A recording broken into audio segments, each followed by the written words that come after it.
Castellano, presidente de Aster, y Ana Martínez, responsable de comunicación de Aster, miembros del jurado de Aster y bueno, colegiados interesados por la cerámica y por la arquitectura.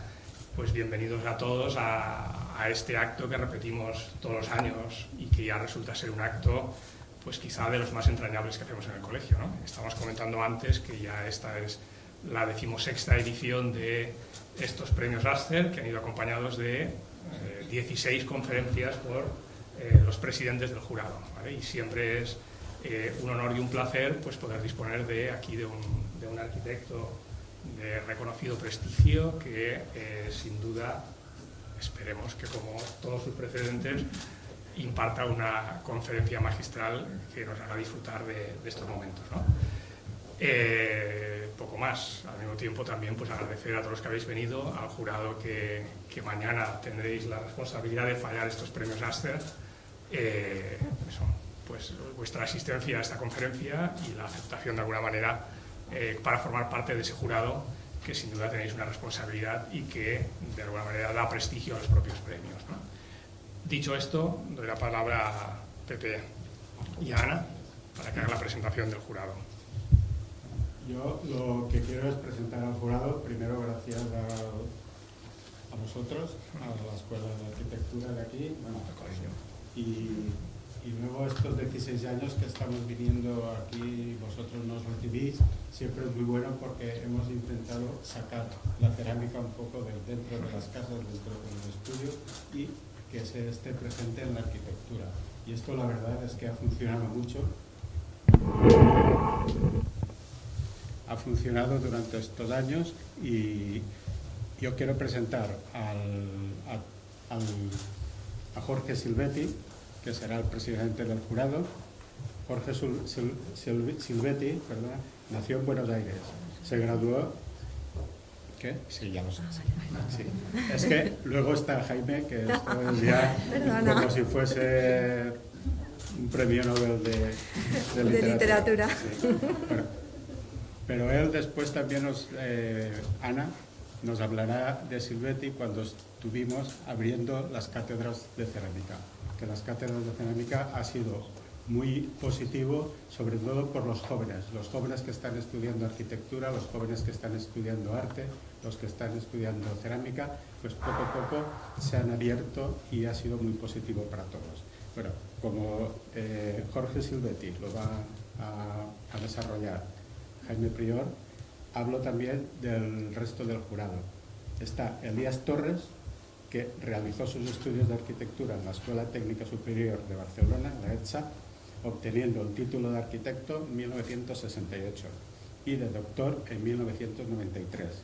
Es socio fundador del estudio José Antonio Martínez La Peña y Elías Torre Tour Architects, merecedores también del Premio Nacional de Arquitectura en 2016. José Antonio Martínez La Peña y Elías Torre Tour tienen su estudio en Barcelona y han sido responsables de grandes proyectos tanto públicos como privados, muchos de ellos merecedores de diversos premios FAD de arquitectura, como son Jardines de la Vila Cecilia en Barcelona, el Hospital Comarcal de Móra d'Ebre en Tarragona y edificios de viviendas en la Villa Olímpica de Barcelona. Otros proyectos que han tenido que son destacados es la restauración del Parc Güell en Barcelona, que se hizo también con mucha cerámica, las escaleras de la Granja en Toledo, la esplanada y pérgolas fotovoltaicas del Fórum Universal de las Culturas de Barcelona y la renovación de la Alameda de Hércules en Sevilla. También nos acompaña aquí Ricardo Carvalho, de Portugal, arquitecto fundador junto con Joana Vilhena del estudio con sede en Lisboa, RCJV Architects, responsable de proyectos públicos y privados como son hoteles, escuelas, edificios de viviendas, museos, etc. Su trabajo ha sido publicado en distintas publicaciones internacionales y ha presentado conferencias en Europa, Canadá, China, Japón, Israel, Latinoamérica y Castellón. El trabajo se ha presentado en exposiciones internacionales como son Overlapping, Six Portuguese Architectural Studios en el Riva de Londres, Portugal con Vida en los FAD de Barcelona, Tradición is Innovación en Ozono Design Center en Tokio, Lisbon Ground en la Arquitectura Bienal de Venecia y en 2005 fueron nominados en el Mies van der Rohe European Architectural Prize. Está aquí con nosotros y gracias por venir. Después, Jordi Garcés, arquitecto desde 1970 de la Escuela de Arquitectura de Barcelona, doctor en Arquitectura de la Universidad Politécnica de Cataluña en 1987, profesor de proyectos en la ETSAP desde 1975 y profesor invitado desde 1995 en la École Polytechnique Federal de Lausana, Suiza. Del conjunto de su obra debemos destacar con mayor visibilidad el Museo Picasso de Barcelona, el Museo de Arte de Navarra en Pamplona, el Pabellón Olímpico del Valle de Hebrón en Barcelona, el Hotel Plaza en Barcelona, el Museo de Ciencia y Cosmos de Tenerife y la sede de la Fundación Francisco Godia en Barcelona. En la anterior edición de los premios se alzaron vencedores en la categoría de interiorismo con el proyecto de 3 estaciones de metro de la L9 de Barcelona y merecedores de un premio FAD en 2016. Desde 2011 se asocia con Daría de Seta y Ana Bonet, inaugurando una nueva etapa de concursos y encargos internacionales que integra y continúa la ya consolidada trayectoria de Jordi Garcés. Han sido ganadores de proyectos internacionales como son la nueva estación marítima de Siracusa, en Sicilia, la remodelación y ampliación del Palacio de Justicia de Estrasburgo, el edificio de la nueva planta de anexo al Museo Picasso de Barcelona y el estudio del pintor Arranz Brago, recientemente finalizado. También tenemos a Belén Moneo, que no nos puede acompañar hoy, sino que se une mañana, que estudió en la Universidad de Harvard, donde cursó las diplomaturas de Historia del Arte y Artes Visuales, graduándose magna cum laude en 1998. En 1991 obtuvo el máster de Arquitectura en la Universidad de Arquitectura, Urbanismo y Restauración de la Universidad de Columbia en New York. Es socia fundadora del estudio Moneo Brock junto con Jeff Brock, desde donde realizan proyectos de edificación, urbanismo y diseño en base a soluciones sostenibles. También está Mario Ruiz, graduado en Diseño Industrial en la Escuela Elisava de Barcelona, que comenzó su carrera profesional independiente en 1995, abriendo su propio estudio en Barcelona debido a la habilidad y experiencia multidisciplinar en diversos campos. Se ha ganado la confianza en más de 120 empresas, líderes en el mundo, tanto Australia, Estados Unidos, Suecia, Francia, Italia, Canadá, Países Bajos, Portugal y España. O sea que más internacional casi que no se puede ser. Sus trabajos han sido expuestos por toda Europa y Japón y su labor ha sido reconocida con más de 40 premios. En 2016 recibió el prestigioso Premio Nacional de Diseño otorgado por el Rey de España, Felipe VI, y el Ministerio de Economía.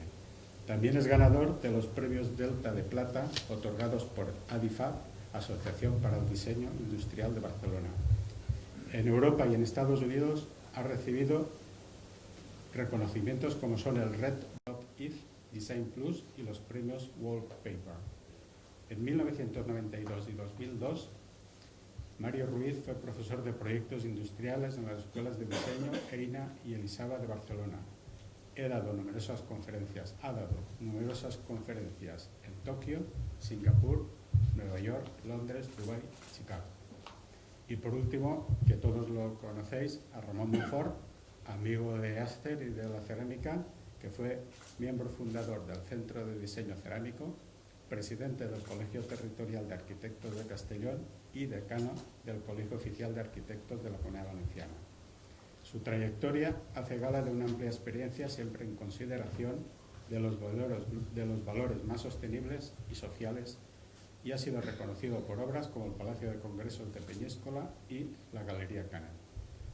Muchas gracias por estar aquí todos y deciros esto, que es verdad que son 16 años que estamos haciendo y hemos sido un jurado destacados con profesionales como son Iñaki Ábalos, Emilio Tuñón, Manuel Gadeigo, Juan Navarro Valdelver, Alberto Campo Baeza, Gonzalo Birme, William Curtis, que Ana lo conoce mucho, Teresa Ridley, Eduardo Souto de Moura, Carlos Ferrater, Luis Moreno Mansilla, Pachi Mangado, Guillermo Pérez Consuegra, Matías Cod, Benedetta Tagliabue y Víctor López Otelo. Y muchos más. Y muchos más, sí. Que Bueno, han tomado parte. y ahora cedo la palabra a Ana, porque tuvo una experiencia muy bonita en Harvard para conocer a Jorge Silvetti. Bueno, no, gracias a todos. Es un placer saludaros de nuevo. Algunas caras sois amigos y conocidos.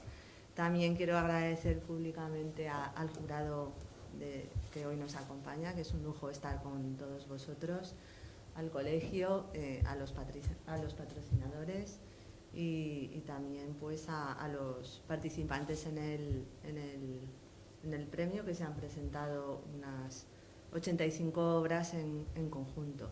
Quería agradecer expresamente a Jorge, porque la relación con Aster surge en la inauguración del pabellón de España en la Expo de Zaragoza, de obra de Pachi Mangado en la inauguración, en la que hizo una inauguración privada, invitó a una serie de contactos internacionales de todo el mundo, y ese fue en el momento que nos puso en contacto con Jorge. Y esa misma noche, en una charla informal, pues se ofreció a organizarnos allí una reunión con un simposio con profesores para ver si había posibilidades de colaborar con la GSD, Harvard Design School of Design. Bueno, lo teníamos pendiente como industria, ese favor que nos hizo, el abrirnos las puertas, su generosidad, de invitar a los profesores. No nos conocía de nada, éramos unos de Castellón, una asociación industrial, de un producto que todavía no estaba muy prestigiado en el mundo de la arquitectura, y él pues nos apoyó con todo su corazón, y nos sentimos muy halagados. Así que gracias. Esta invitación cierra un poco ese círculo, una colaboración que hemos continuado a lo largo de los años con el profesor. Uno de esos profesores que se interesó fue Martin Bechtold, y llevamos muchos años colaborando, divulgando la cerámica en distintas universidades, pero también allí, y muestra del trabajo y de esa apuesta de futuro se ven en las instalaciones en Cebisama, que son proyectos de investigación que realizan durante el curso, y luego durante la feria de Cebisama se exponen a través de instalaciones temporales obras en donde siempre hay un reto arquitectural y constructivo de la cerámica, que nos da un prestigio y una divulgación en revistas de todo el mundo, que le ha dado mucho valor, no solo a la cerámica española, sino también, pienso, a la cerámica como material en todo el mundo. Así que creo que te merecías estas palabras. Muchas gracias. Bueno, pues llegados a este punto, continuamos con nuestra tradición, también 16 años ya, durante todas estas conferencias. Jaime Prior, que en su momento fue vocal de cultura, presidente de este colegio, ha hecho la presentación del conferenciante, así es que le damos paso a que Jaime haga una presentación acorde con la estudiante.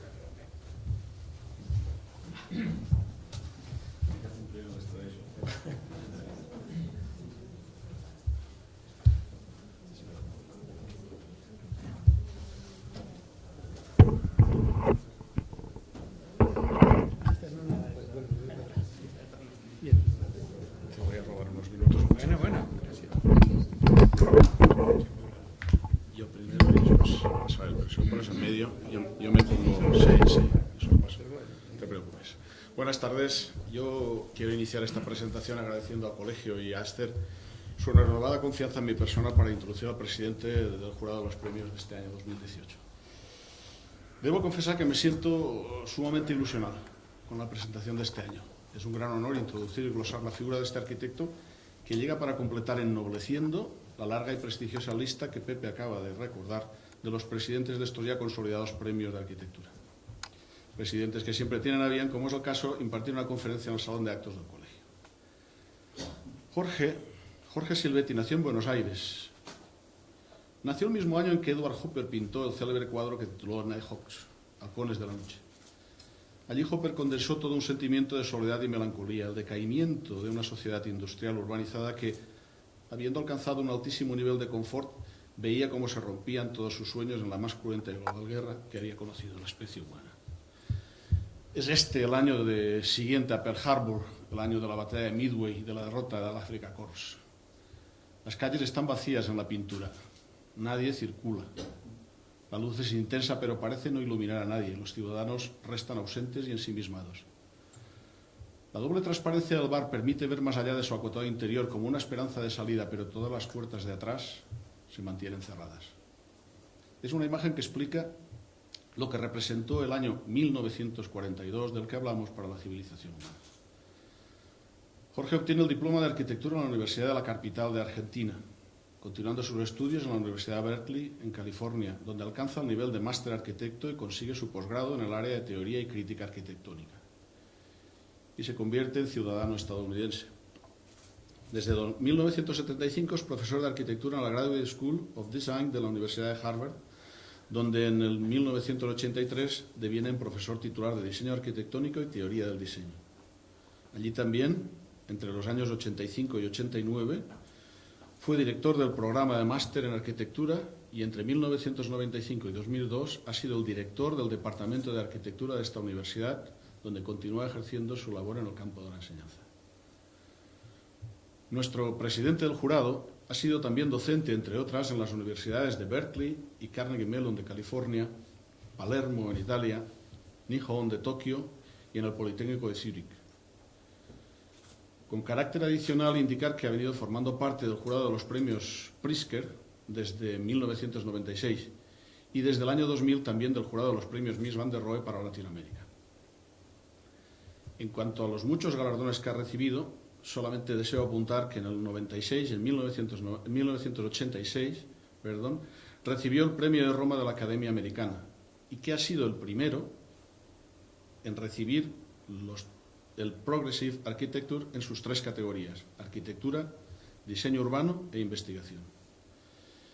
Escritos y artículos suyos han aparecido en numerosas publicaciones de arquitectura y diseño, como Oppositions, Lotus, Controspazio, Daedalus, Metamorphosis, Harvard Architectural Review y Assemblage.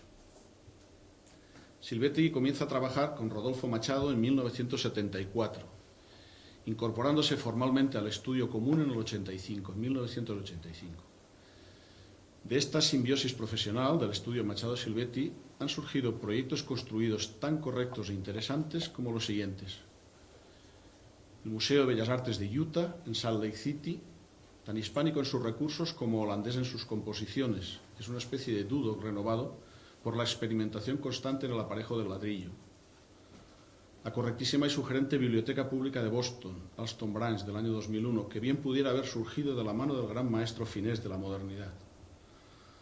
Como el sutil edificio de la Asociación de Arte y Museo de Provincetown, en Massachusetts, del año 2006, una conexión entre la tradición constructiva americana y la más rigurosa composición neoplástica. Y la fascinante Villa Getty.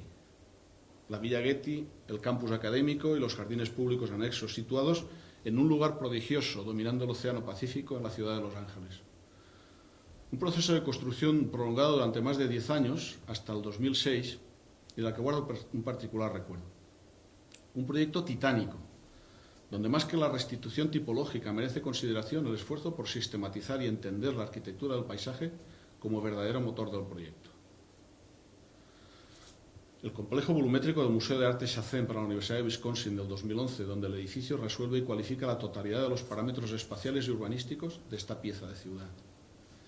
Citar también el atrevido y variado Global Center for Academic and Spiritual Life de la Universidad de New York del 2012, o el Centro Kennedy para el Teatro y el Estudio de las Artes en el estado de New York, donde la complicidad de un crescent acristalado con las inmediatas preexistencias no interfiere a la moderna afirmación de unidades cúbicas abstractas resueltas con una policromía lítica que retrotraen a un tipo de construcción atemporal.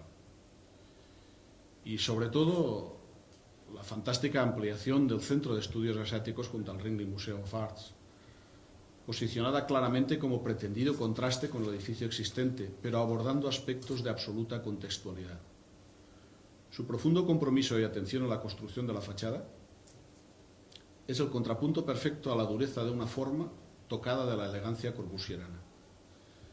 Y renuncio con estas menciones a la exhaustividad de la numeración para no dilatar excesivamente esta introducción que debe ser breve. La arquitectura de Silvetti, de Jorge Silvetti, la del estudio Machado Silvetti, ha estado siempre caracterizada por una búsqueda objetiva y una constante afirmación de su condición cívica.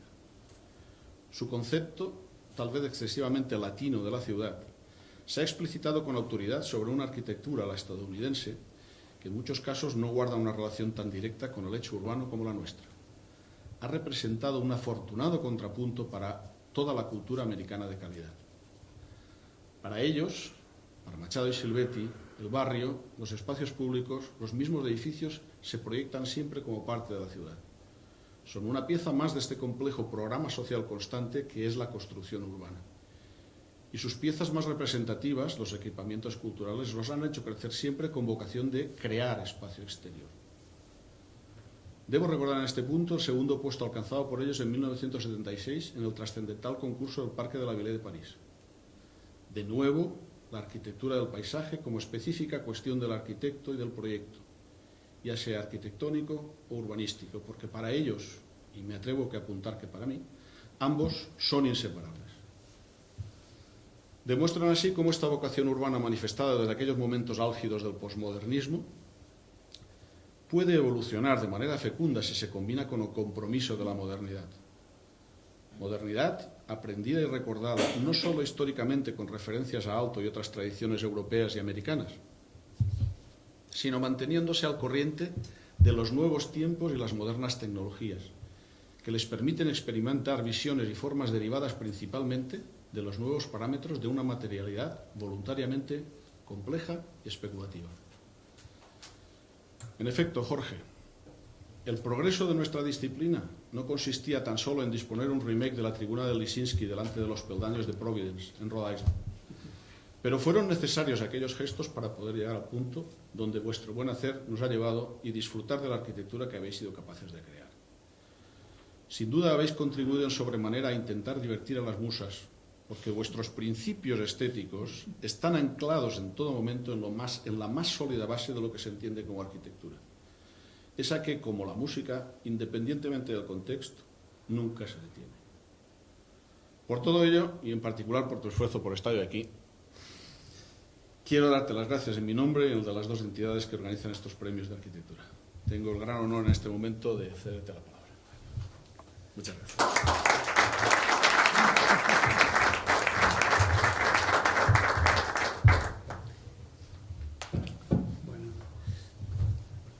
Muchísimas gracias. Será muy difícil hablar de nuestro trabajo después de estas palabras, porque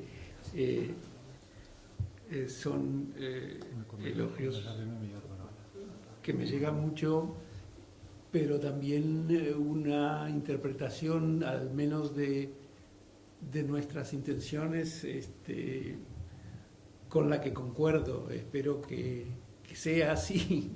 Es un trabajo bueno, son ya décadas de trabajo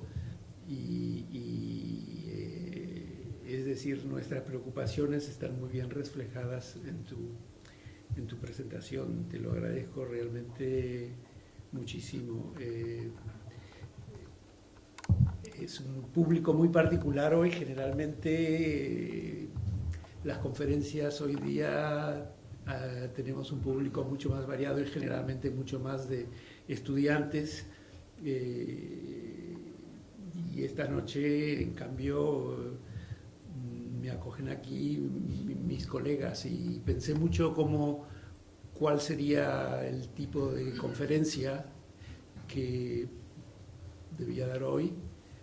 Y bueno, es una conferencia en la que solo voy a hablar como arquitecto y lo que hago. Dejemos la teoría al lado y veamos algunos problemas de la arquitectura, pero particularmente me interesó transmitir ciertas particularidades del trabajo en Estados Unidos hoy, que me parece que difieren bastante en general con el resto del mundo. Nosotros tenemos experiencia internacional e incluso tenemos una pequeña oficina en Buenos Aires, abierta hace 10 años con trabajo, del cual todavía estamos luchando para terminar algunas cosas y no las voy a mostrar. Bueno, elegí entonces muy estratégicamente, digamos, 4 proyectos que son del mismo tipo programático, es decir, son 4 museos, que me pareció que eso le da entonces al menos una cierta unidad.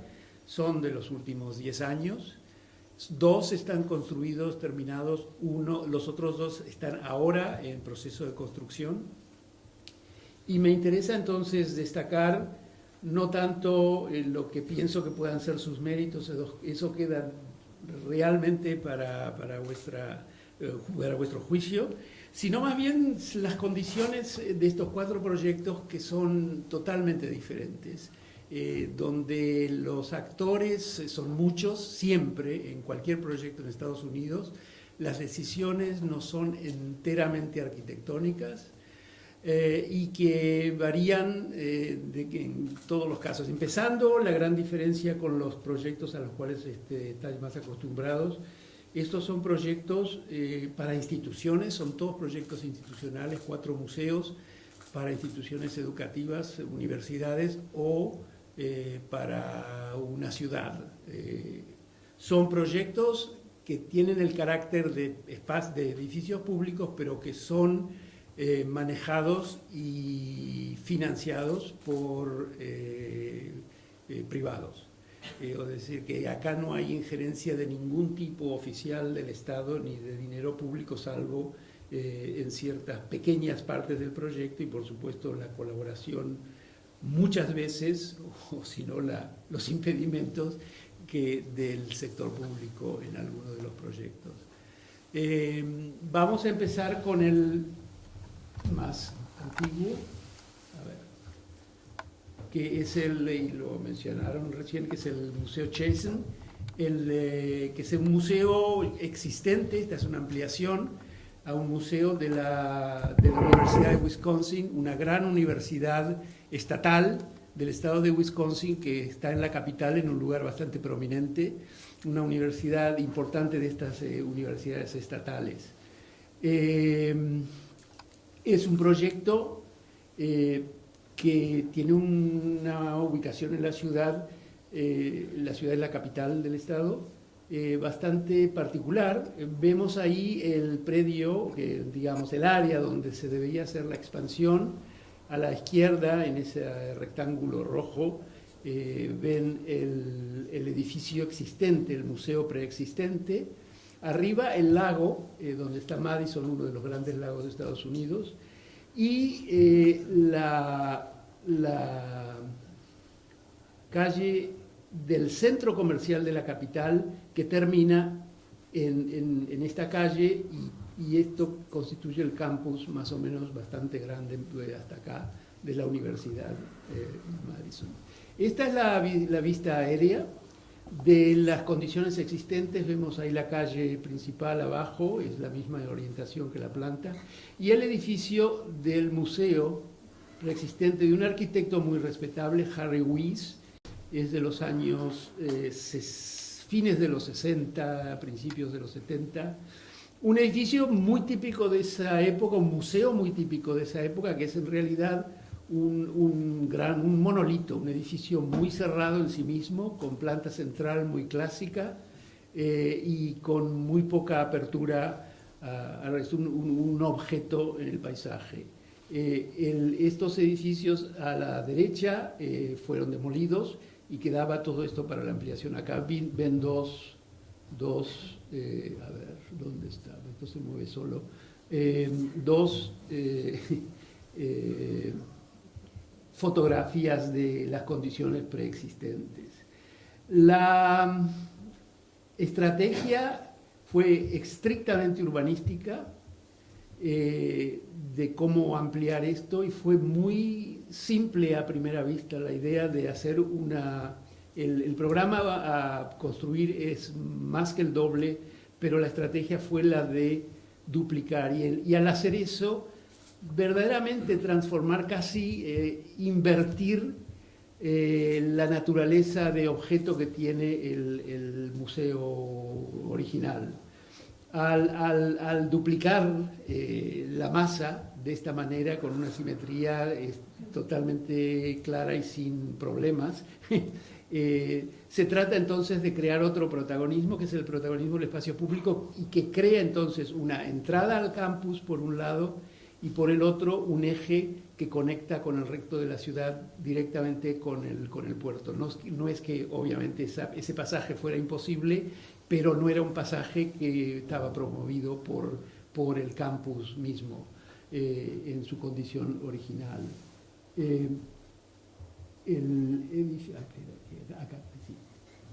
Entonces, en un bosquejo muy primitivo, la idea fue conectar todas las galerías de este proyecto, están en el segundo piso, hacer entonces un piso continuo.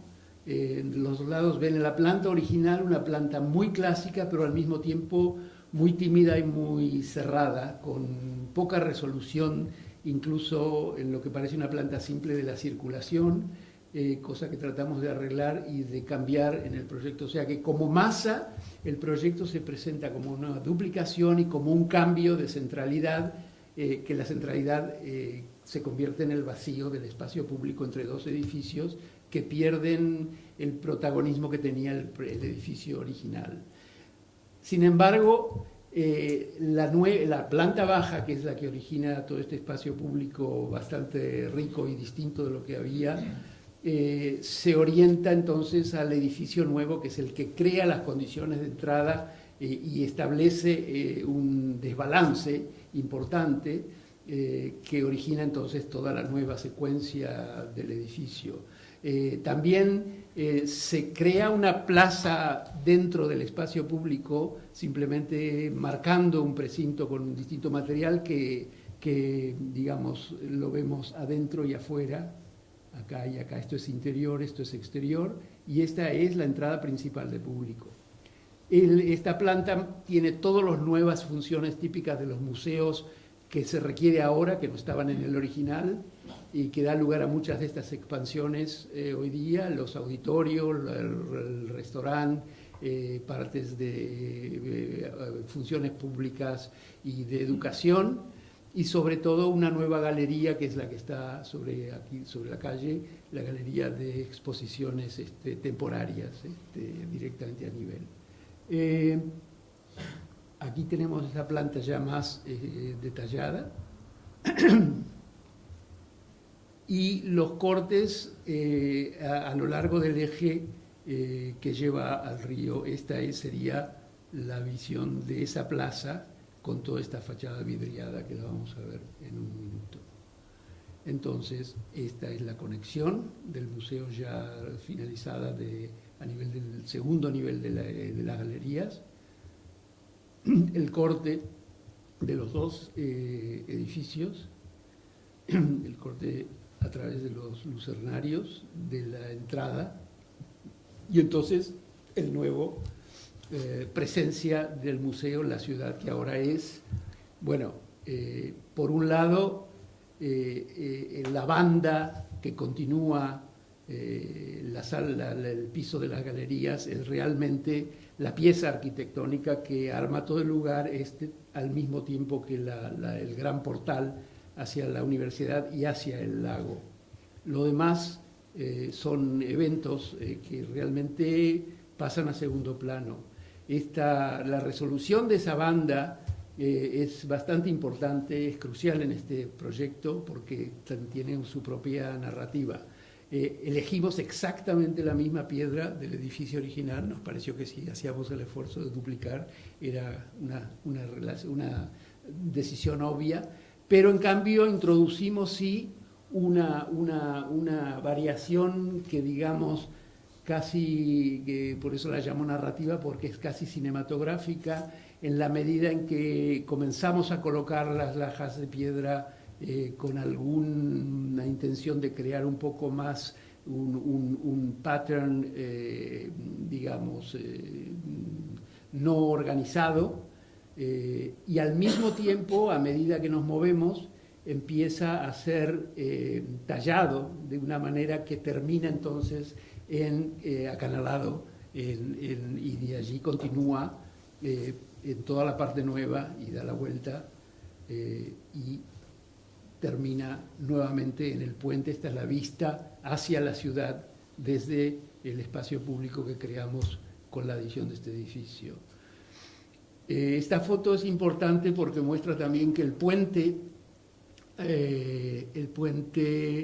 se convierte también en una presentación del museo a la ciudad. Ahí van colocados, es realmente ahí un pasillo, hay una galería del otro lado, pero objetos que no son sensibles a la luz natural, por lo cual cambian, y los que usan este espacio, que son todos los estudiantes, todos la comunidad de la universidad, más la gente de la ciudad, tienen siempre esa conexión digamos, visual con lo que pasa en un museo. No es común ver los interiores de los museos, y entonces, aprovechando esta posibilidad de poner elementos protegidos que no tienen problemas con la luz, nos pareció interesante como una directa expresión de lo que pasa allí. Está en la plaza, entonces, con la entrada al museo a la derecha, y con el gran espacio público interior y exterior que pertenecen de alguna manera al museo, que genera el museo, el auditorio a la izquierda, y la entrada en particular. Es un museo bastante grande, tiene una gran escalera formal de acceso a las galerías, pero que arma el espacio público, que es un espacio muy usado para eventos sociales y culturales del museo mismo. Allí el uso de la piedra cobra ya más, tiene una intencionalidad mucho más interiorista y más de detalle muy cuidado. Las galerías son galerías bastante estándar y más o menos siguiendo las directivas del museo. En estos proyectos el museo es un cliente muy activo, es lo mejor que puede pasar, porque, digamos, traen todo su conocimiento de conservación y de organización museística que, digamos, a los cuales hay que responder. Fue una relación muy interesante, y además la familia Chazen, que son los dos graduados de esta universidad, una familia con una gran fortuna de New York, que donaron todo el dinero para hacer este edificio, que fueron parte del proceso, es decir, periódicamente el proyecto se les iba mostrando y participaban de las discusiones. Esto es, por ejemplo, en uno de estos eventos que os contaba. Muestro ahora detalles porque me parece que estas cosas hablan por sí solas. Es interesante notar estos espacios que, digamos, tienen la misma geometría del anterior, pero que en este caso los utilizamos, en particular, como un corte entre las galerías, que es este que está acá, con ventana. Entonces, la aparición de luz natural en lugares que no afectan al arte y que son lugares de descanso, de sentarse, y también, como el que vieron desde la otra perspectiva, el pasaje con una gran ventana hacia la parte pública, hacia el eje que lleva al río, y aquí lo ven nuevamente ya ahora una perspectiva generalizada. Y esto, bueno, para sintetizar nuevamente, que yo creo que planteo las cosas más importantes de este proyecto que me parece destacar: la estrategia de duplicación de una idea original por la cual se invierte el sentido que tenía este edificio de objeto y deviene una pieza urbanística que está al servicio de un espacio público. Y luego el manejo del detalle, digamos, pasamos de la escala urbanística casi al detalle para crear ciertas narrativas visuales y de movimiento en el edificio. Y importante decir que esto fue uno de estos procesos muy poco problemáticos, un gran cliente, tanto los donantes como el patronaje de esto, como la universidad, el personal de la universidad. Esto, en cambio, es otro proyecto para otra universidad, pero que es una entidad preexistente a la universidad, el Museo Ringling, que es de los principios del siglo XX y que pasó luego que desapareció la familia y que, bueno, desapareció la fortuna de los Ringlings, pasó a ser operado por la Universidad de Florida. O sea que es otra universidad pública, pero esta una universidad con muy poco interés, el cliente un poco indiferente al proyecto del museo y a los programas del museo, un museo con muy poco budget. Y aquí también tenemos la presencia de un donante, una coleccionista de New York que donó, muy anciana, una colección de artefactos de arte chino, básicamente, al museo para ampliar la colección de arte asiático que tienen. Entonces, esta donación sirve para crear una galería especial, esa fue la condición para la colección que ella dona, y después rediseñar, reorganizar toda el área existente del Museo Asiático, sobre todo en las partes de conservación y de research. El Ringling Museum, a ver, es un museo interesantísimo, pertenecen a una categoría de museos que es yo diría exclusivamente americana, que son los museos creados por grandes fortunas, pero por individuos, y donde ponen su colección personal. Ahora, estas son colecciones impresionantes, son las colecciones como la de los Carnegie, que fundaron el Museo de Pittsburgh, las de la Morgan Library en New York, o la Frick Collection, el de Isabella Gardner en Boston, el Getty en California, que ya es más tardío, pero con la misma idea. Son colecciones que tienen obras de artes, pero de primerísima calidad, del periodo o autor o la tipología que le interesa al coleccionista. O sea que son, por un lado, colecciones impresionantes y al mismo tiempo muy incompletas. Representan un poco el gusto, el interés de esta gente y de los que los ayudaban a comprar las cosas, sus consejeros. Esta es la familia, este museo, que es bastante extenso en su colección, con cosas, tienen una cantidad de pinturas de Rembrandt, de Rubens, que es no vista en ningún otro museo, por ejemplo, y mucha pintura renacentista y medieval, y después pasan a esta colección asiática, y digamos, es una familia que ya tiene toda esta fortuna está relacionada con el circo. Esta es la gran familia que eran tres hermanos, los Ringling Brothers, tenían en la compañía de circos que, digamos, era el entretenimiento más masivo en Estados Unidos al final del siglo XVIII y principios del XIX, antes del cine, digamos, y que cuando llega el cine se acaba, y son fortunas que desaparecen muy rápidamente, y por suerte el museo había sido construido. Entonces tenemos un cliente oficial, que es el museo, muy débil económicamente y sin mucho apoyo oficial, y tenemos una donante con mucha personalidad y que demandaba mucho, pero con la que por suerte nos llevamos muy bien. Aquí la estrategia, el proyecto es de mediana dimensión.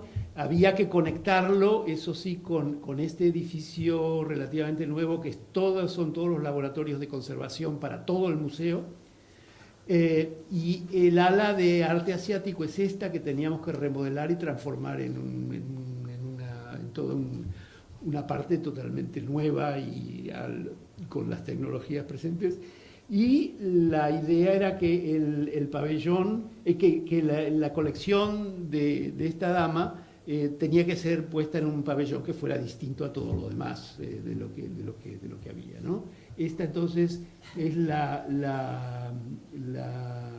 el lugar donde irá el pabellón, y esto es todo la colección y el centro de estudios asiáticos que tuvimos que remodelar y hacer prácticamente nueva. El budget era bastante escaso, y aquí hubo una decisión crucial que supimos hacer, yo creo, con bastante visión de lo que teníamos adelante cuando nos dimos cuenta un poco cómo era este trabajo, que fue poner los magros recursos que había en algo muy simple y en algo muy diferente, que fue en este caso la cerámica, la piel de ese pequeño pabellón, que cambiará de alguna manera toda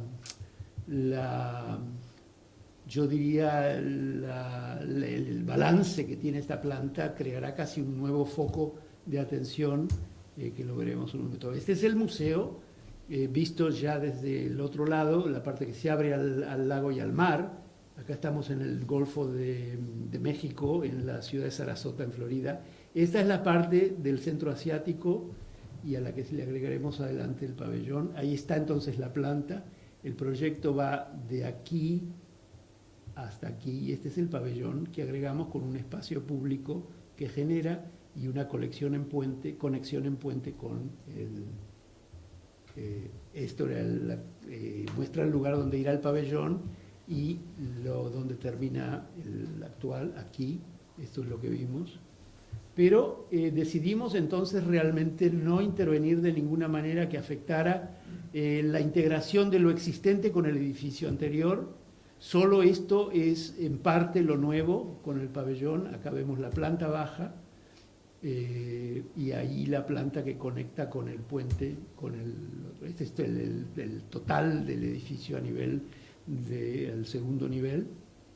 Esta es un poco la expansión, eso es todo nuevo, pero que lo hicimos de alguna manera que se confunde totalmente con lo existente. No había ninguna intención de poner ahí ninguna firma de autoridad nuestra, simplemente hacer un edificio funcional, porque esas son todas las partes, bueno, de servicio de los laboratorios, y el puente que conecta con el pabellón nuevo.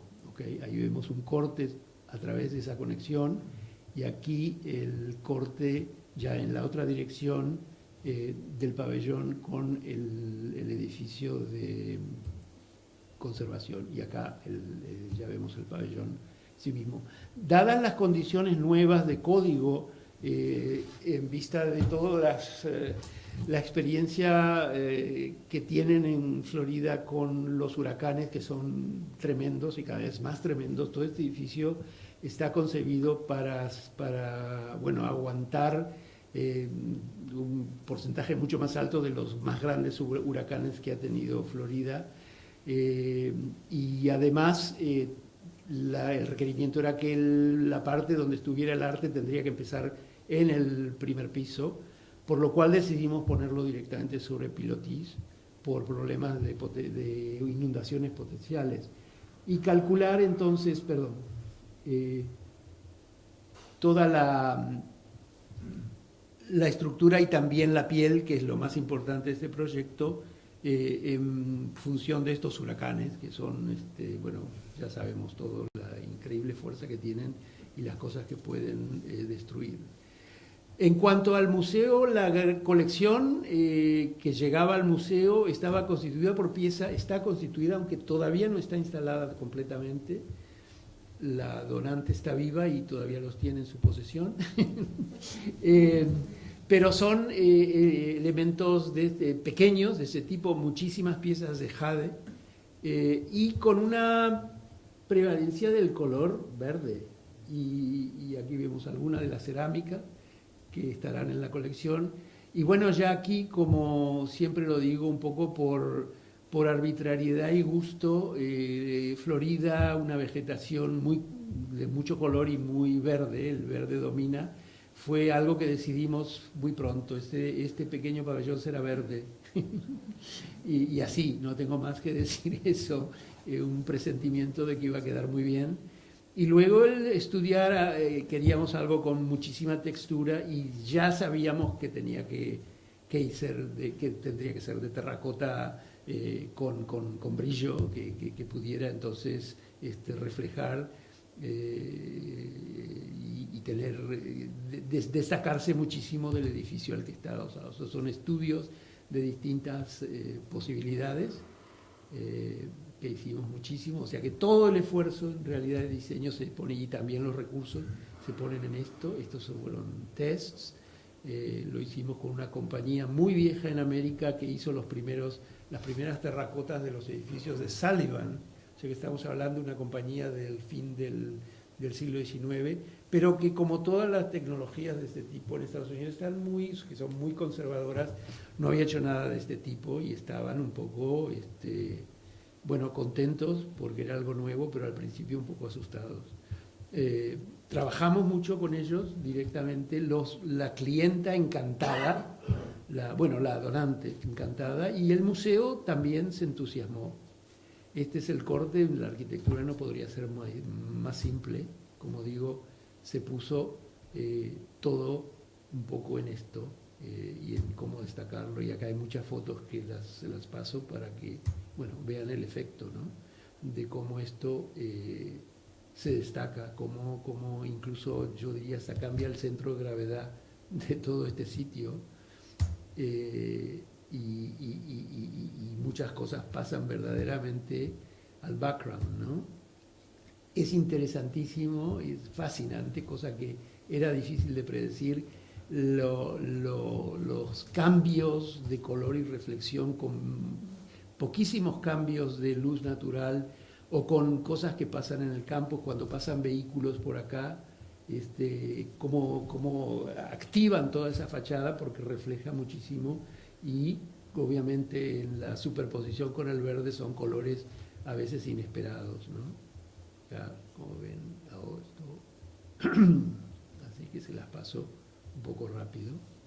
Y tiene algunos poquísimos aventanamientos, son 3 piezas, la pieza principal y la mayor, que es la que ocupa casi todas las superficies, la pieza de esquina, y luego algunas pocas que tienen aberturas, que son algunas ventanas distribuidas en lugares estratégicos.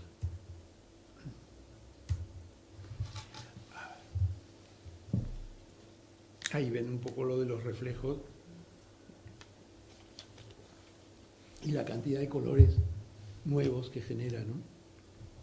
La parte de abajo, lamentablemente, ahí se acabó el dinero, había un espacio público diseñado con mucha más actividad, mucha más interés visual, pero de todos modos tiene esta fuerza de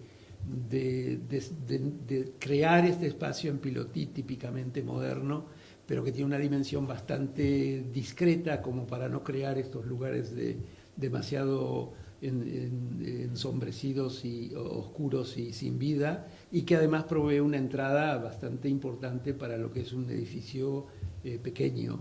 Eso sí, el otro contraste que creamos fue con el rojo chino. Se entra del verde al rojo, nos pareció interesante, y esos son los 2 juegos de colores que hacemos. Lo demás es bastante simple y calmo. Esta será la sala donde estará esta colección. Es la única sala de este pabellón, y arriba está esta sala para usos generales. Aquí la vemos con la cortina cerrada para una conferencia, y sin la cortina, donde entonces se establecen algunas visiones. Este es el edificio existente y cómo fue reformado. Hay un gran pasillo que se constituye una galería para ciertos objetos, y luego toda la parte de conservación, de archivo y de trabajo de research que fueron propuestas. Ahora pasamos a los 2 proyectos que están actualmente en construcción, los 2 a terminarse seguramente el año que viene.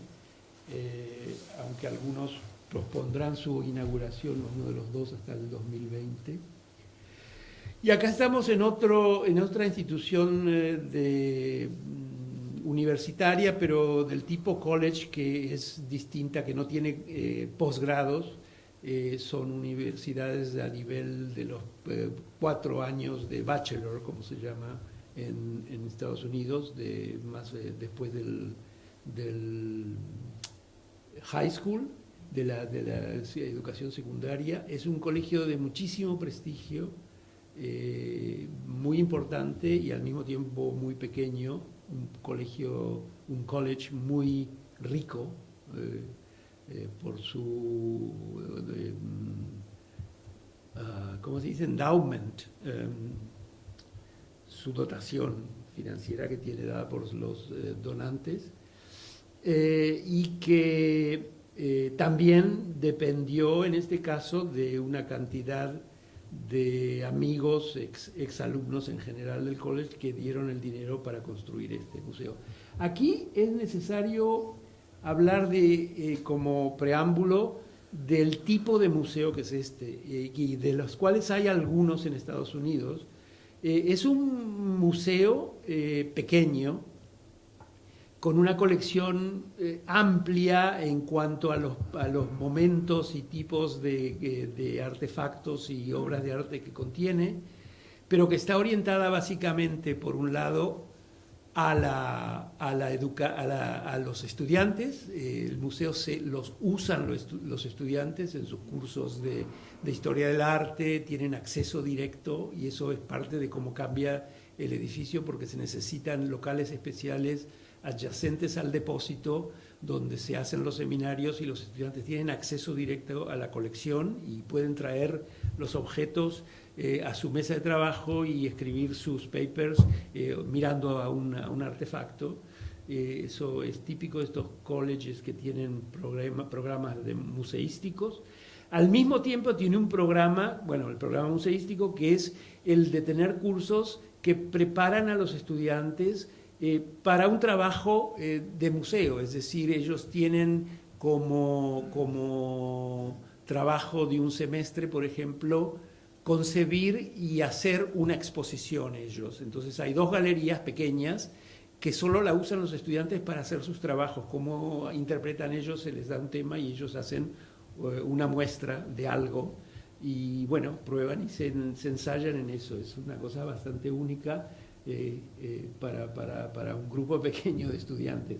Por otro lado, siendo un museo y con una colección y en una comunidad en la que existe, que va más allá del college, es un museo que está abierto al público y que tiene una serie de galerías donde entonces sí tienen un programa de de arte contemporáneo con muestras que ellos mismos generan, invitando artistas o sobre temas, armando con su propia colección e invitados, o muestras de algún otro museo que viajan y ellos las reciben.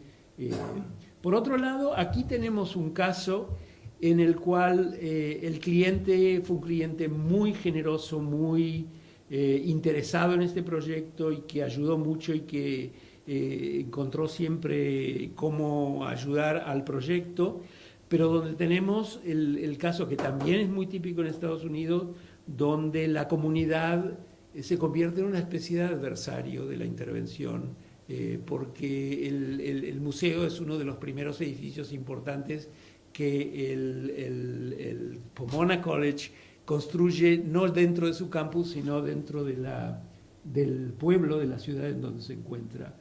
Claremont, que es el nombre de la ciudad, está a unos 40 minutos del aeropuerto de Los Ángeles hacia el este, porque hacia el oeste está el agua, el Pacífico, y al pie de la montaña. Es una comunidad que, digamos, en Estados Unidos tendrá 150 años no más. Estas son fotos viejas, muy afluente,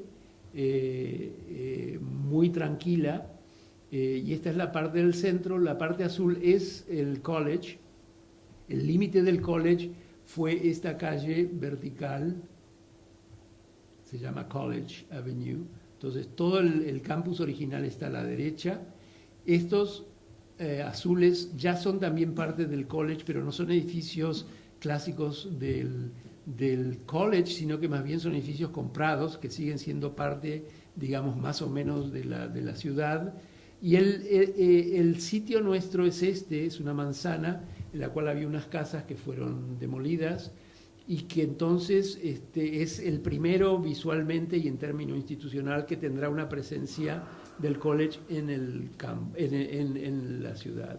Desde el principio creó muchísima controversia porque, bueno, había 2 bungalows muy pequeños allí, pero de golpe para la comunidad se convirtieron en 2 ejemplos de arquitectura histórica importantísima que no se podían tocar y la universidad tuvo que negociar y los tuvieron que sacar y ponerlos en otro lado. Es decir, ya hubo todo un trabajo de conformar a la comunidad de que no se iban a ser destruidos edificios, pero de 0 valor arquitectónico. Pero bueno, esas son las luchas políticas en las cuales sabemos, a veces nos tenemos que envolver, aunque eso fue directamente resuelto entre el college y la comunidad. Este es el carácter del campus que fue construido a principios del siglo XX, totalmente clásico, Beaux-Arts, digamos, un campus precioso que tiene una planta clarísima y una estructura, digamos, bastante compleja a pesar de la simpleza que parezca esto, armada a través de un tejido muy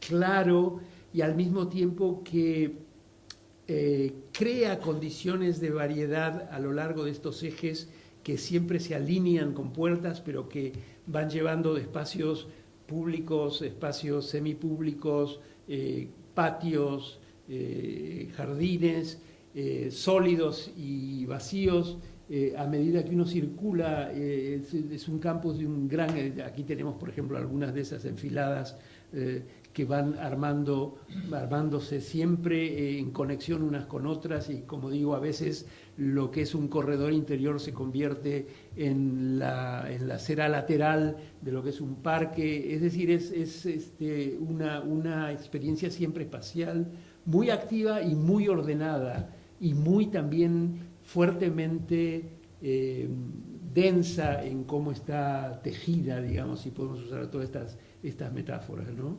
Ahí vemos marcado lo que es el centro comercial importante donde el museo tendrá que de alguna manera ser parte y que está, el sitio es este es la biblioteca pública de la ciudad, este es un pequeñísimo parque público que estaban haciendo en el momento que empezó este proyecto, esta es la alcaldía, y este es el correo central, por lo cual la construcción de un museo en este sitio empieza a solidificar lo que podría ser un exiguo centro cívico de esta ciudad. Eso fue algo que la institución, el college, lo jugó muy fuerte como algo que se agregaba a la ciudad, que era muy positivo. De todos modos, las luchas continuaron. Este proyecto se detuvo 2 años por litigaciones con la ciudad que no lo querían. Este es el carácter de las vecindades del sitio. Estos son todos los comercios, el sitio acá en una planta, no en escala, es este. Y una cosa importante es que es una ciudad con el clima de California del Sur, que es siempre muy templado a caluroso, donde este pequeño centro tiene muchísimas festivales, fiestas y ferias que tienen lugar a lo largo del año en todas estas calles. Este es el sitio del museo, y entonces una de las decisiones muy importantes que tomamos al principio fue asegurarnos que eso se podía incorporar, que de alguna manera la arquitectura que hiciéramos iba a contribuir a que entonces se ampliara el circuito de estas funciones públicas y de alguna manera así perteneciera sin ningún tipo de dudas a la ciudad y bueno, al mismo tiempo que es parte de la universidad. Ahí vemos también que esto es muy importante, la entrada principal al campus a través del pueblo se hace por esta calle, que es la que conecta de alguna manera después con el highway que va a Los Ángeles. Entonces, como casi decisión, antes de que se pusiera, que hubiera ninguna idea de proyecto, es que la entrada pública para el público en general tendría que estar más o menos en esta parte, como parte entonces de toda esta vida urbana del pueblo, y eso era el lugar preferido que un poco se nos fue dado, y que no está mal, o sea que pudimos trabajar bien. Programa es, como decía yo, un programa de museo típico, pero que tiene además esta componente importantísima de pedagogía y enseñanza. Ahí se dan cursos, ahí los estudiantes trabajan y usan la colección, que tiene que ser algo separado de lo que son los elementos públicos del programa, como las galerías. Hay la parte administrativa, y la de eventos este es el museo actual, que es solo este pequeño edificio.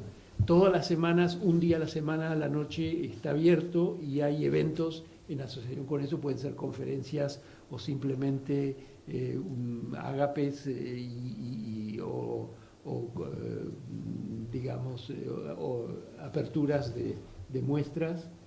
Y el uso del espacio exterior es algo muy característico de esta parte de California. Este es el programa, y muy pronto decidimos agregar dos elementos que serán más claros en el próximo dibujo.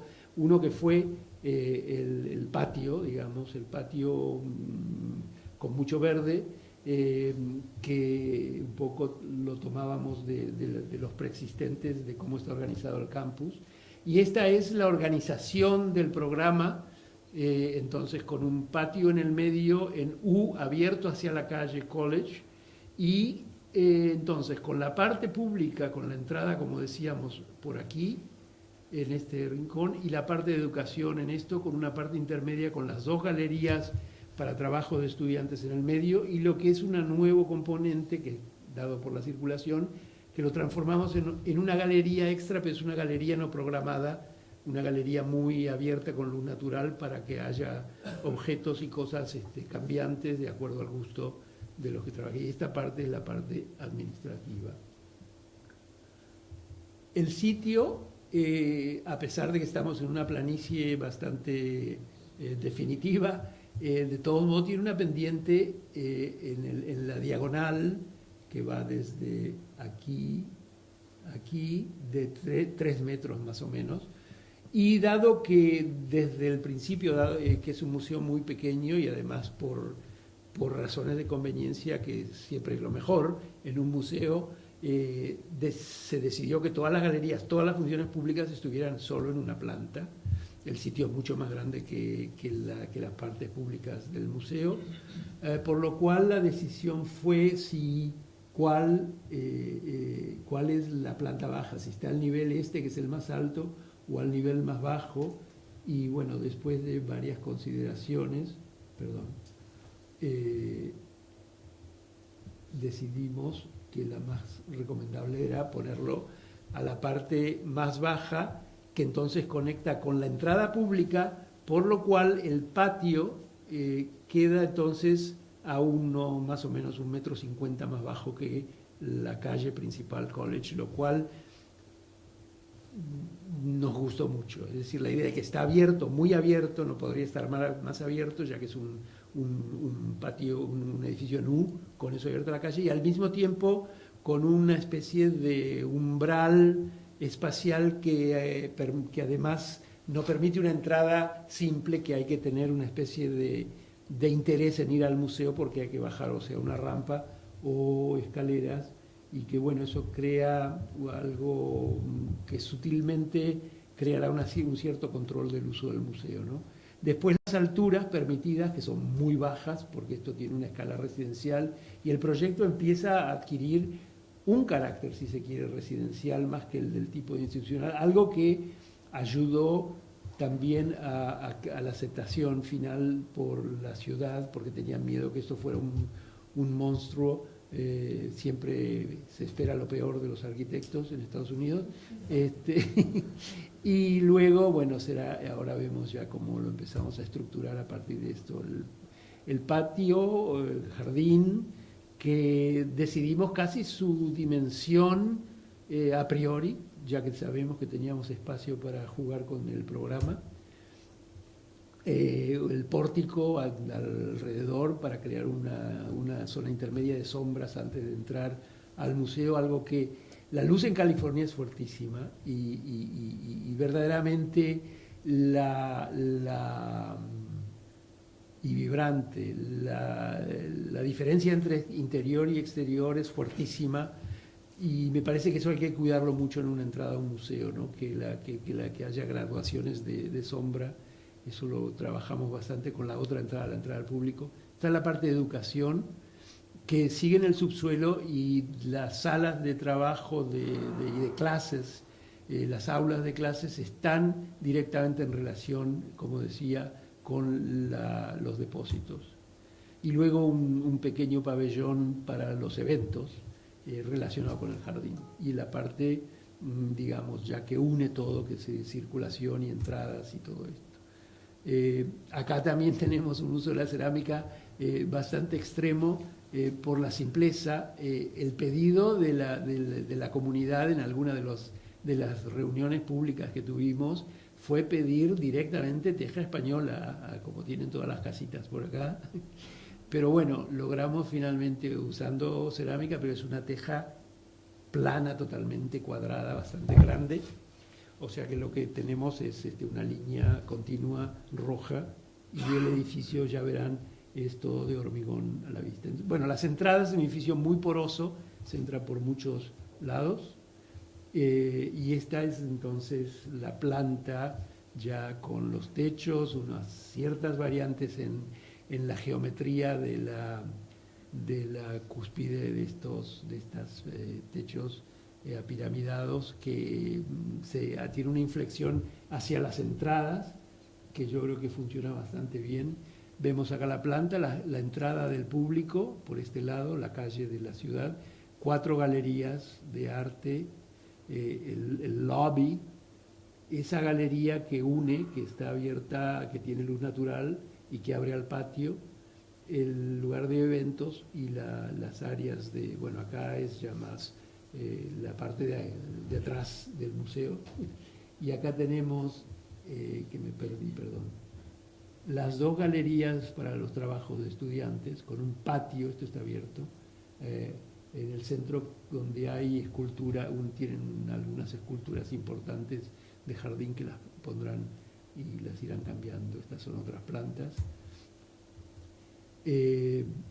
Vemos ahí entonces las áreas públicas, sacándole el techo a esto. Este es el lobby, esta es la conexión. Las 2 galerías pequeñas, el patio pequeñito, y luego las partes educativas y las galerías públicas.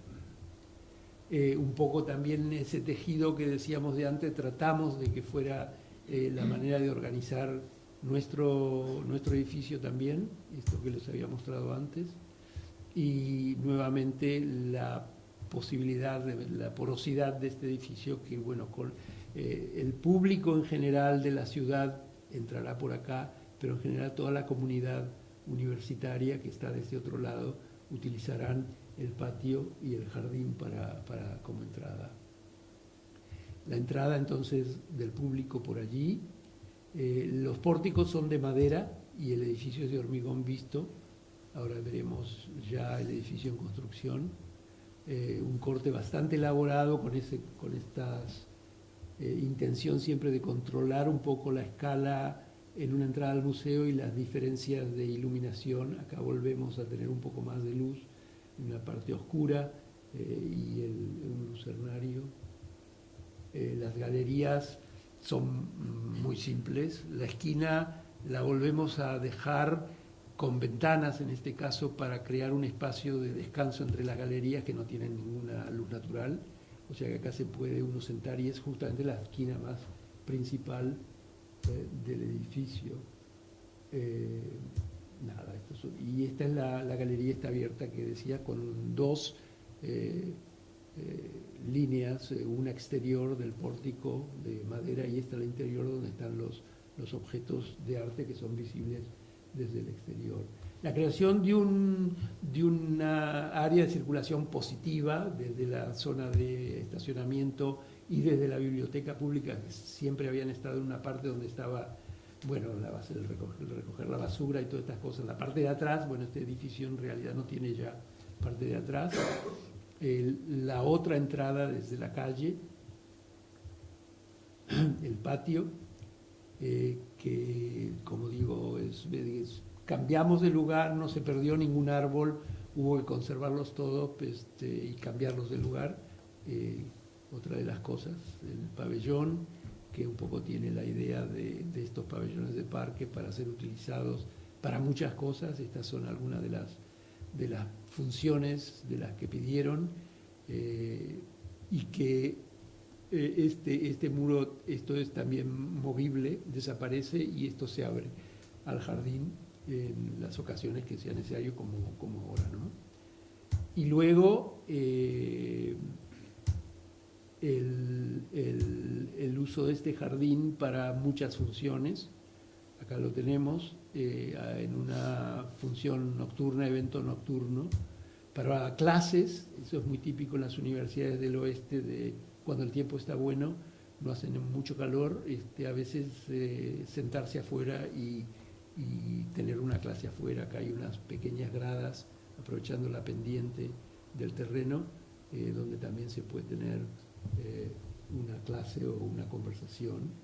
El uso para las ferias o los festivales de la ciudad, que, como les decía al principio, es muy importante incorporarlo en esa transformación de la ciudad en una gran feria. El patio, entonces, que sea parte de eso. El edificio es de dos materiales, entonces, como digo, lo más visible, o tres, básicamente de hormigón.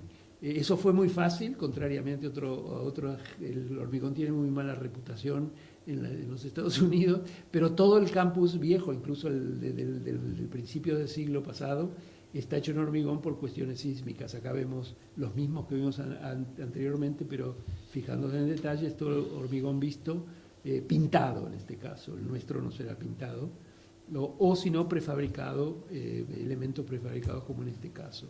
Todo esto es hormigón. Hicimos estudios, queríamos tener una organización de este tipo con muchísimo relieve, pero no se pudo hacer porque era trepable y bueno, esas cosas ya están prohibidas, pero estas son las visiones un poco que teníamos. El aventanamiento de las esquinas, como están resueltas, y bueno, ya en construcción, lo vemos ahora.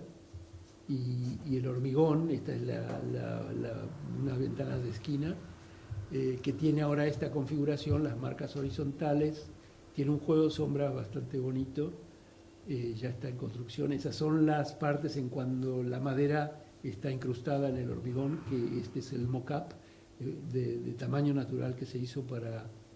Bueno, estas cosas hay que hacerlas porque los clientes quieren verlas, quieren ver cómo va a quedar. Y ayudan muchísimo. Para nosotros son muy, muy importantes probar estas cosas y hacer cambios si es necesario. O sea, y acá ya está el edificio en construcción, ¿no? Ven cómo da con ciertas sombras, las ventanas. Y bueno, estamos un poco en esto y ahora vamos al próximo proyecto. Está en la galería, está abierta. Y finalmente, el último proyecto que quiero mostrar, algo que también está en construcción, un proyecto totalmente distinto a los anteriores. Este es un museo de arte de la ciudad de Denver, pero también que está mantenido por capital privado, que son donaciones. Es un edificio, un museo que se crea en los años 50, pero que finalmente tiene un edificio dedicado especialmente para esto en el año, creo que es el 71 que se inaugura. Es el único edificio de Gio Ponti en América. Es un edificio muy difícil, un edificio que cuya planta no es necesariamente de autoría de Gio Ponti. Él fue traído cuando ya el proyecto estaba avanzado, y él bueno, lo hace con mucho gusto. Yo creo que él no le decía que no a nada. y logra realmente hacer algo casi heroico, porque es un edificio muy raro. Son 7 pisos de galerías sin ventanas, porque no tiene luz natural, como toda galería. Es una especie de monolito, masacote, bastante difícil de resolver arquitectónicamente, sobre todo cuando ya tenía un perfil definido, un perímetro.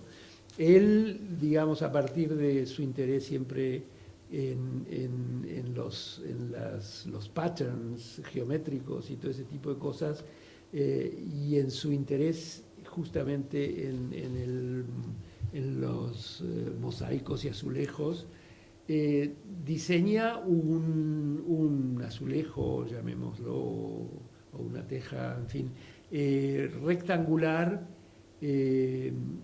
con punta de diamante, es decir, con las diagonales y luego el centro levantado, de un compuesto que es básicamente vidriado, que tiene entonces una pequeñísima transparencia y un color muy particular, y que en este lugar, un edificio expuesto en todos lados, y que además en la zona de las grandes montañas del oeste hay un sol también brutal, tal vez a veces imposible de aguantar en el verano, pero que entonces produce un efecto tremendo de cambio de color, pero muy, muy agudo. Yo no tengo fotos de eso porque son casi imposibles de reflejar lo que pasa, que cada rato esto cambia de ser completamente dorada una parte a la que le da el sol, a partes que se vuelven grises, amarronadas, ocres, va cambiando durante todo. Y tiene esa gran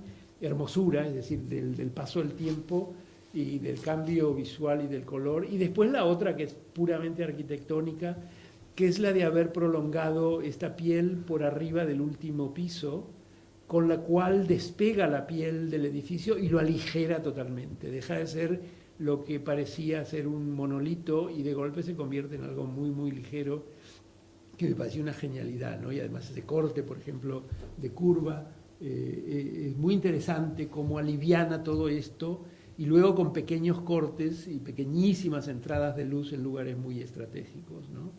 Es un edificio raro, debo decir, y muy difícil de trabajar.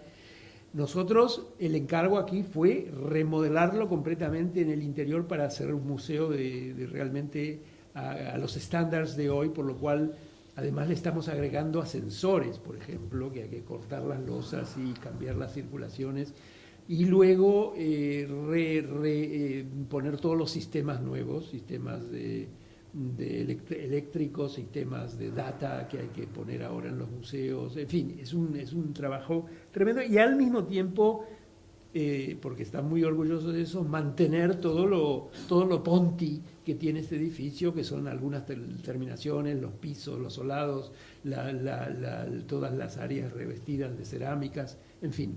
Y tiene momentos interesantísimos, y el uso de estas curvaturas, de estos elipses en varios lugares, ya veremos un poco más en detalle luego. Esta es la entrada original, creo que debe ser una de las puertas más hermosas que nunca he visto. Es de acero inoxidable, y esto es un cubo de vidrio que tiene las dos puertas, la doble puerta, y luego un vidrio en el centro que cierra, y esto es un asiento mitad interior y mitad exterior, pero todo esto es acero inoxidable. Esta puerta no se usa, la volvemos a usar en nuestro proyecto.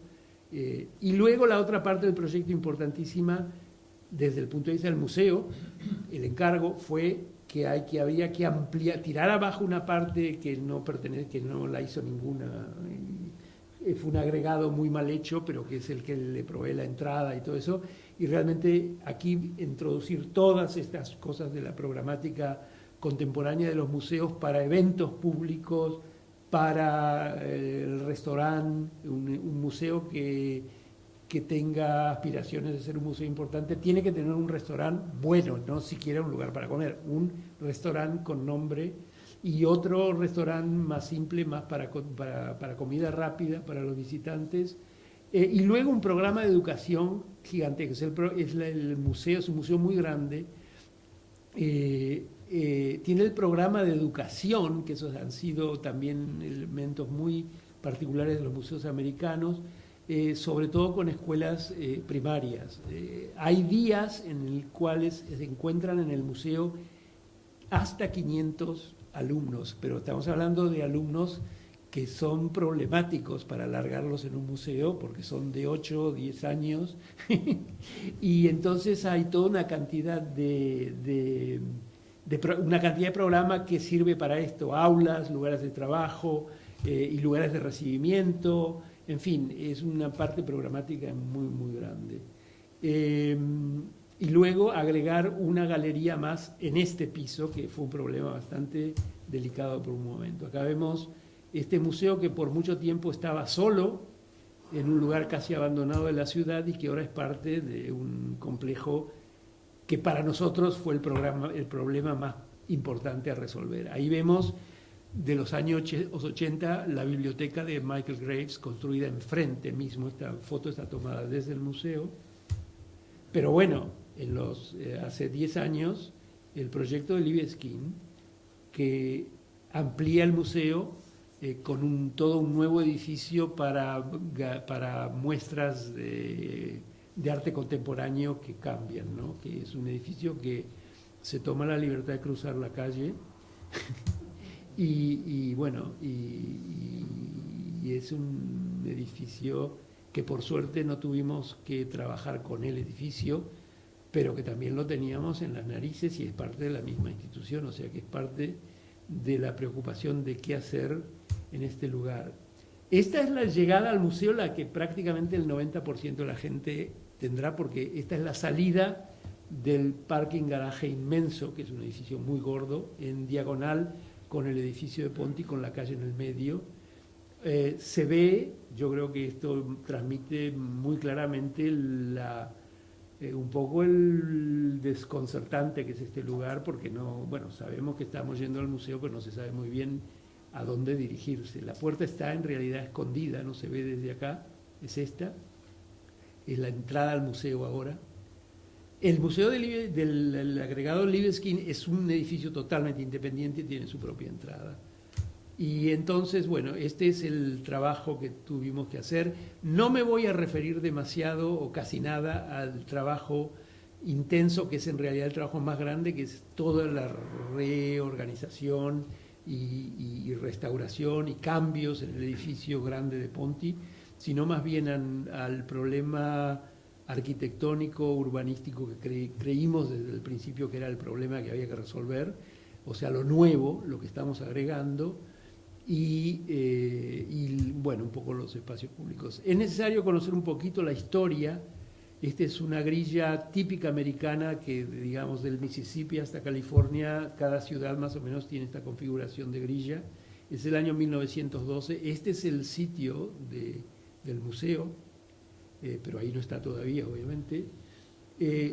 Hay un cambio importantísimo a mitad de siglo, que es el centro cívico, que se arma cambiando la grilla con estas diagonales y con un desarrollo Beaux-Arts muy blando, muy nada, pero con edificios con un lenguaje clásico muy imponentes y con cúpulas y ese tipo de cosas, y un parque, el primer sitio del museo, que fue un edificio que no duró mucho, y luego el de Ponti, con el agregado inmediato, que fue esta especie de lugar para crear una entrada, y por alguna razón cerraron eso. Cerraron en realidad porque este parque en esta época no funcionaba, en realidad era un lugar hasta peligroso, y entonces se empezaron a volcar hacia la calle esta, que era un poco más activa. Todo eso ha cambiado, pero ha cambiado de esta manera, ¿no? Esto es Libeskind, este es el garaje que también lo hizo él, este es el museo la biblioteca de Richard Mayer, y este el edificio que del museo original. Esta planta la hicimos nosotros, que muestra los ejes de entrada que existen en este momento, que existían en el momento que empezamos este proyecto. Esto es un poco, yo creo, la expresión desde un punto de vista urbanístico de lo desconcertante que es todo este conjunto, que además ahora está en la parte más vibrante de la ciudad y que constituye de facto un centro cultural. Es decir, tenemos la biblioteca, que es muy grande, bastante impresionante. Hay otro museo pequeño muy bonito acá, de Allied Works, de la West Coast. Y bueno, y todo esto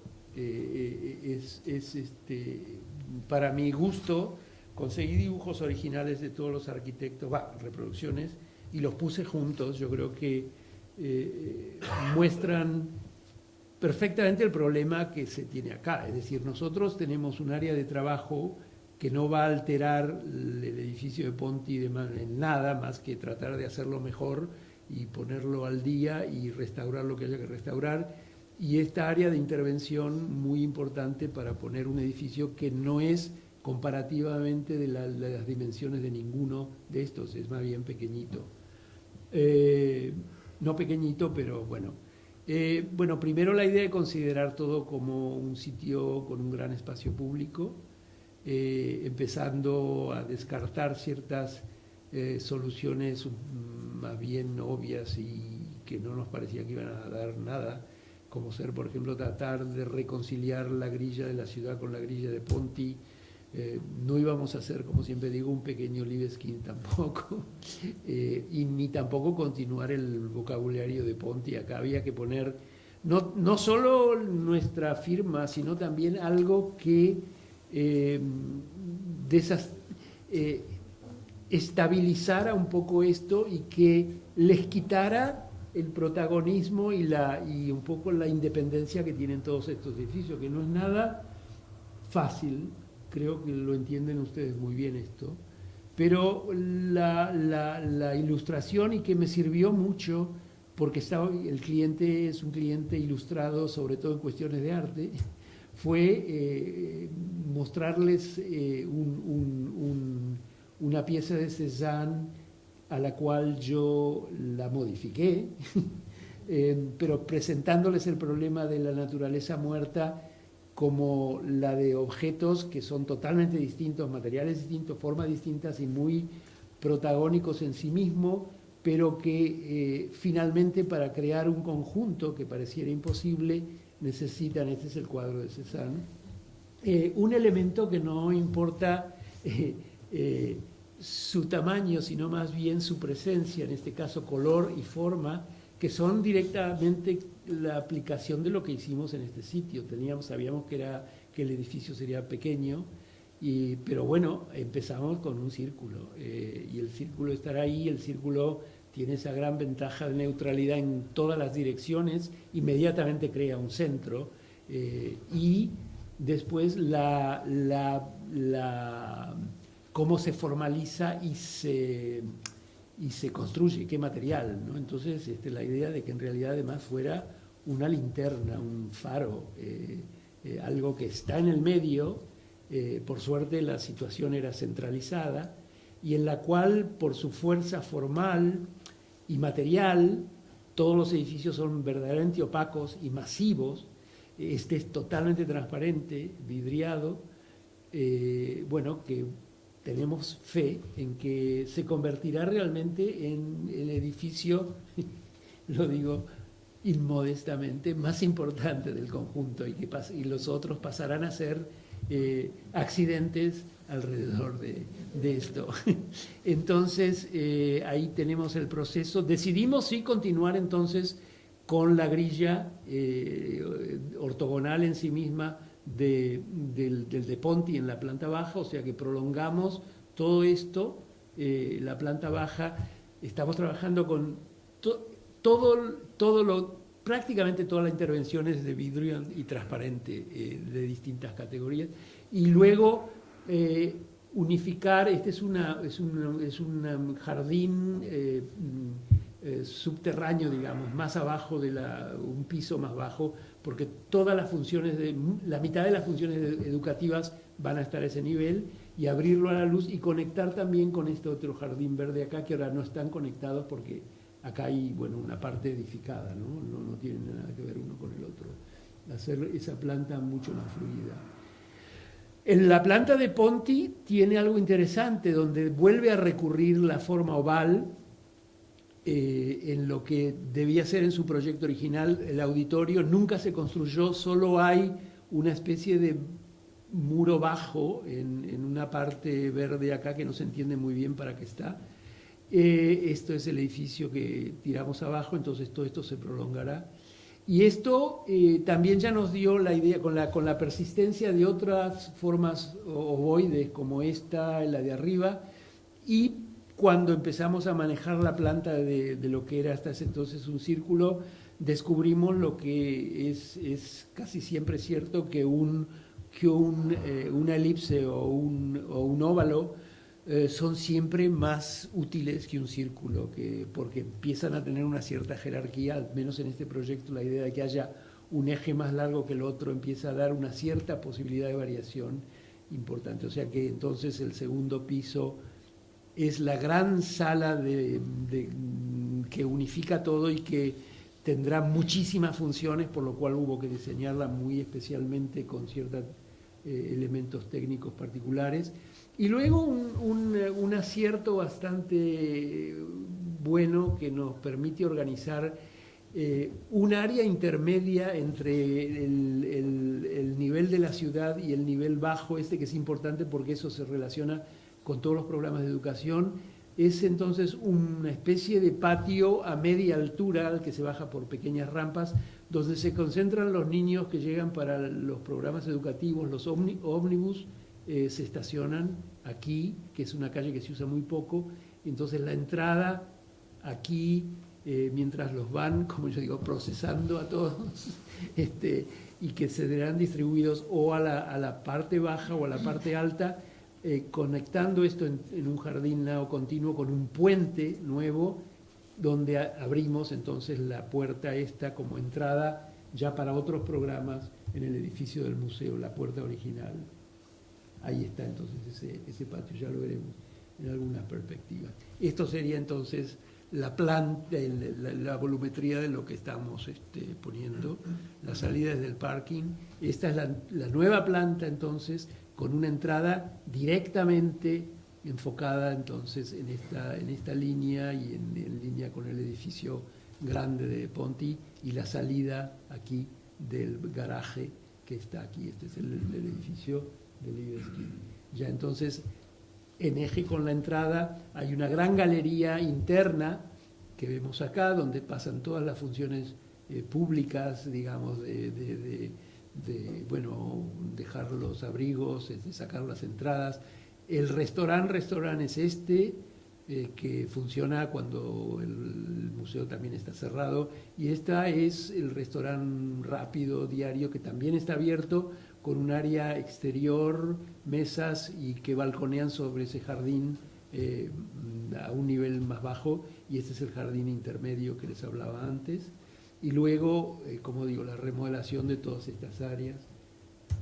Esta es la entrada. Ahí tenemos lo que les explicaba en este momento, entrada por aquí, los dos restaurantes.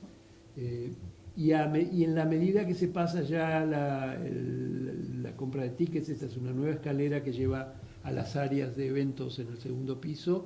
Entramos en la galería esta que decidimos, aunque no se necesitaba más luz natural, abrirla mucho y hacerla transparente para que haya un contacto inmediatamente con el edificio hacia el cual uno se dirige, que es fundamentalmente al público en general, al museo, que todavía está bastante lejos.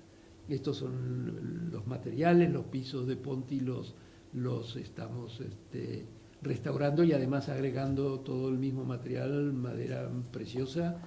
Ahí tenemos perspectivas del exterior, los cambios de nivel con el patio. Vemos todo esto, como decía, es transparente.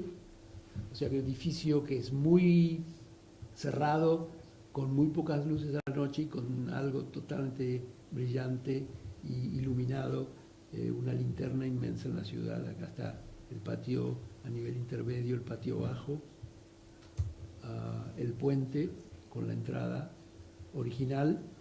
Acá está ya esta foto retocada un poco con el proyecto nuestro. Y bueno, en las partes de educación, que son muchísimas, les muestro solamente algunas perspectivas. Estamos en un programa de iluminación nocturna. Estos son los tests que hicimos y más o menos será la imagen final del edificio a la noche. El óvalo, que es de la gran sala multipurpose, como la llaman ellos, para eventos de distintos tamaños y de distintas funciones, conferencias, banquetes, en fin, también acá vemos.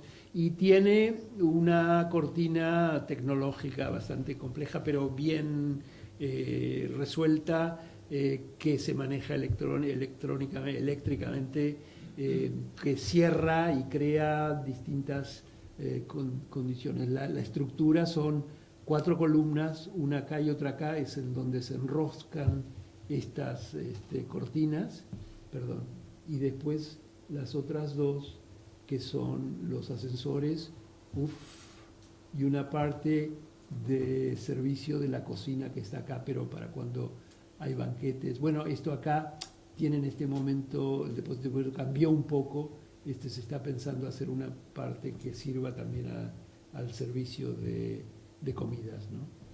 Y bueno, el 7º piso, simplemente ampliar las galerías de cada piso tiene otro tema, en este museo bastante grande, y en este piso tienen el arte del oeste, que es un arte bastante desarrollado, sobre todo bronces y pinturas de paisajes.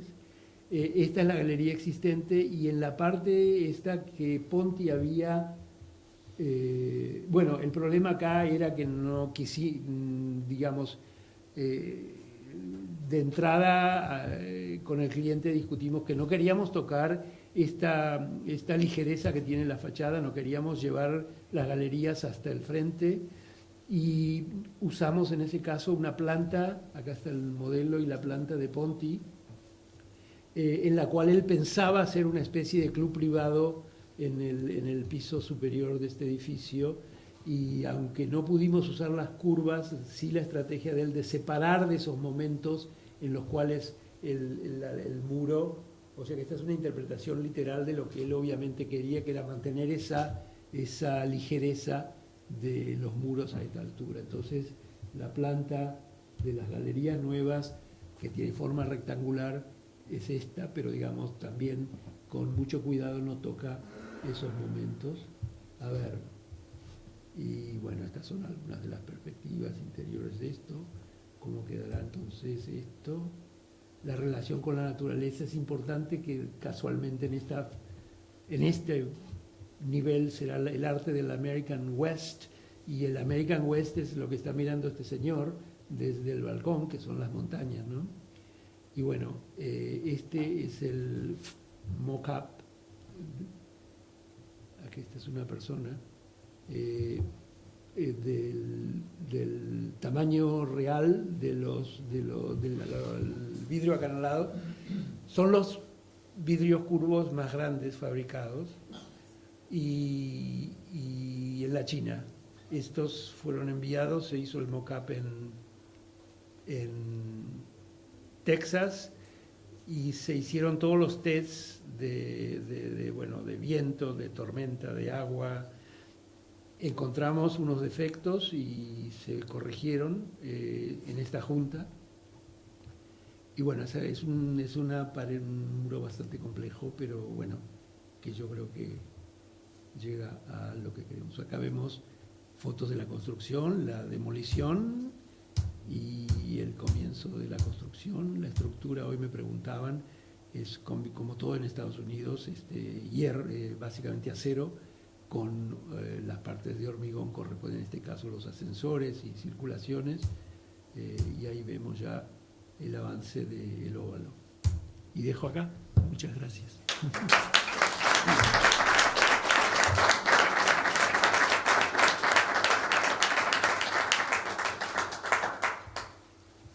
Bien. No sé qué queremos hacer. Si ya no es muy tarde. Muchas gracias por hacer este Bueno, Bien. Si alguien quiere hacer alguna pregunta.